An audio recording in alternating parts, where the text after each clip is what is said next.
Dans les communautés autochtones du Québec et du Canada, les gens vivent une très grande insécurité alimentaire. Cette insécurité alimentaire-là est due à deux facteurs principaux, soit l'éloignement, comme ici à Obidjouan, pour aller à l'épicerie autre que celle du village, ça prend à peu près 4 heures. C'est aussi dû au coût des aliments. C'est sûr que le coût des aliments est influencé par l'éloignement parce que ça coûte plus cher les amener ici. Nous, la solution qu'on a trouvée ici à Obidjouan, c'est de monter un programme de sécurité alimentaire par l'agriculture. Quand on dit agriculture, on ne parle pas nécessairement de grands champs où on ferait pousser du blé et tout ça, mais un projet plus communautaire centré sur les acteurs locaux puis sur les besoins de la communauté. Le projet consiste en fait à développer 2 gros jardins, un jardin collectif, un jardin communautaire et plusieurs autres petits jardins liés à différents acteurs locaux, dont le CPE et les écoles et la maison de la famille.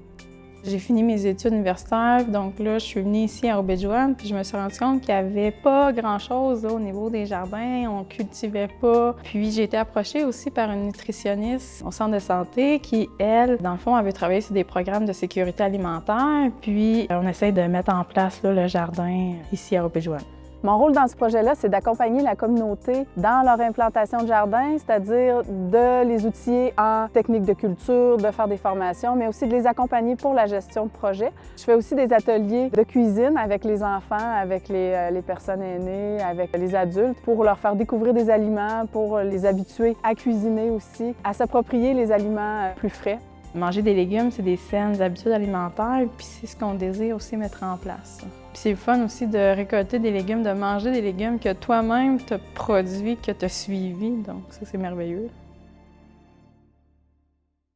Alors aujourd'hui, on est le 3 avril 2019. On est dans la 2e visite pour mettre en place les jardins à Obidjouan. Présentement, c'est qu'on visite les acteurs puis on leur montre les plans de jardin. Les gens savent plus où ils s'en vont. Il reste des petits détails techniques comme l'eau, la livraison de la terre puis la clôture, mais on s'enligne bien pour le mois de juin pour que quand on revienne, on puisse juste remplir nos bacs et planter nos légumes. La semaine passée, on a fait une réunion pour inviter les gens pour qu'ils s'informent sur le jardin communautaire. Donc, la prochaine étape aussi, ça va être de choisir nos semences puis nos plantes. On vient de créer aussi un groupe sur Facebook pour pouvoir mieux échanger, mieux communiquer jusqu'à l'ouverture du jardin communautaire. J'espère que les gens qui vont venir jardiner, bien, ils vont eux autres même apporter d'autres gens qui vont venir jardiner puis que, tu sais, ça va créer comme un mouvement de bien-être, dans le fond. Ce qu'on a fait cette semaine sont principalement des ateliers de sensibilisation et d'exposition à l'alimentation à différents groupes d'âge. De cette façon-là, ils manipulent les légumes, mais ensuite, ils goûtent puis ils se rendent compte que c'est bon. Ce sont pour la plupart des légumes qui vont être cultivés dans les jardins au cours de l'été. On en profite à ce moment-là aussi pour échanger avec les participants, les participantes sur ce qu'ils cuisinent à la maison, ce qu'ils aiment, ce qu'ils mangent habituellement. À mon avis, ce projet-là va fonctionner parce que les gens de la communauté sont ouverts, sont même désireux fortement d'avoir des projets de jardin. Cette semaine, c'est notre 3e séjour à Obidjouan depuis octobre. Le but, c'était vraiment de venir faire l'implantation des jardins. Là, aujourd'hui, on plante avec les enfants du CPE. Ce qui est particulier pour ce 3e passage-là, c'est qu'on est accompagné de 4 employés qui vont être ici tout l'été, 2 personnes spécialisées en agriculture bio qui vont suivre l'aspect plus technique des jardins et 2 anthropologues qui participent à la recherche, au projet de recherche de l'implantation des jardins à Obidjouan.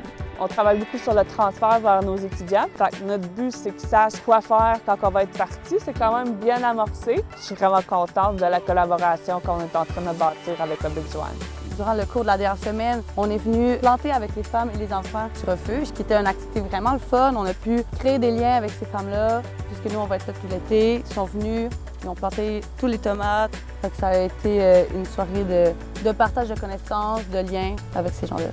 Les prochaines étapes du projet, c'est de faire une réunion avec les jardiniers pour leur expliquer le mode de fonctionnement, les heures d'ouverture, aussi la planification là, pour les semis puis la plantation des végétaux. Ma projection dans les futures années, c'est d'avoir beaucoup de récoltes. Un des moments qui m'a vraiment touchée, c'est pas un moment de jardin, c'est quand je suis arrivée au CPE. La cuisinière qui était là, elle m'a fait une accolade, un beau câlin. Elle m'accueillait, elle m'attendait, elle avait hâte qu'on revienne pour faire les jardins. Ça m'a vraiment touchée. Ça m'a comme exposé un petit peu le lien qui est déjà créé entre les différentes personnes, la communauté et l'équipe de jardinage. Ce qui nous attend pour le prochain passage en septembre, Idéalement, ce qu'on souhaiterait faire, c'est une fête des récoltes, créer un rassemblement, un événement qui permettrait justement de réunir les gens dans leurs différents projets. Fait qu'on voit qu'il y a vraiment un intérêt au niveau du jardinage. Au niveau alimentaire, les gens veulent les légumes, ils veulent pouvoir payer des légumes moins chers puis en manger. Fait qu'on va progresser rapidement vers le développement économique, vers la serre, puis vers une production de patates un petit peu plus grosse, soit pour la distribution gratuite ou soit pour les vendre à un prix moindre.